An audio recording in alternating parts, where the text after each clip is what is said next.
चलित वर्ष जुक्त 2 बोर्ड परीक्षा मार्किंग ढांचारे परिवर्तन करा एने सूचना देइछंती सीएचएसई परीक्षा नियंत्रक प्रशांत कुमार परिडा। तांको सूचना अनुसार 80 मार्कर हेबो थियोरी 20 मार्कर हेबो असेसमेंट परीक्षा। जानि रखंतु 100 रे 24 मार्क रखिले हेबो पास। आसंतु एने जारी हैला एक बड़ अपडेट डिटेल रे जानिबा ता पूर्व वीडियो को लाइक करंतु सब्सक्राइब करना थिले एबे सब्सक्राइब करी पाखर थिबा घंटी चिन्ह को दबाइ दियंतु। पिलांकु बोर्ड परीक्षा चाप कमाइबा और भल नंबर स्कोर करिया पई नेशनल ढांचारे परीक्षा करबाकू उच्च माध्यमिक शिक्षा परिषद पक्षरु निष्पत्ति नियायछि। पूर्वरु मार्किंग ढांचा पई योग्य होइथिले मध्य पिला माने बोर्ड रे भल नंबर रखि पारु नथिले।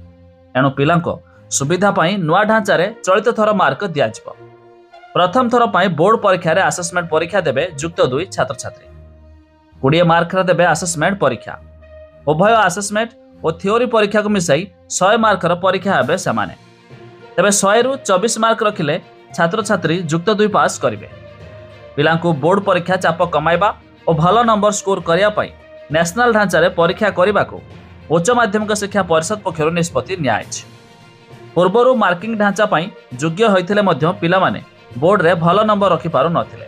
तेणु एथर नुआ ढांचारे हेबो परीक्षा। 80 मार्कर थियोरी 20 मार्कर असेसमेंट परीक्षा देबे परीक्षार्थी। अधिक जानिया पई वेबसाइट रो लिंक आमे डिस्क्रिप्शन लो देइछु, आपण माने जाय मध्य चेक कर दे पारिबे। जाकी 100 मार्क रु 24 मार्क रखिले छात्र छात्री हेबे पास।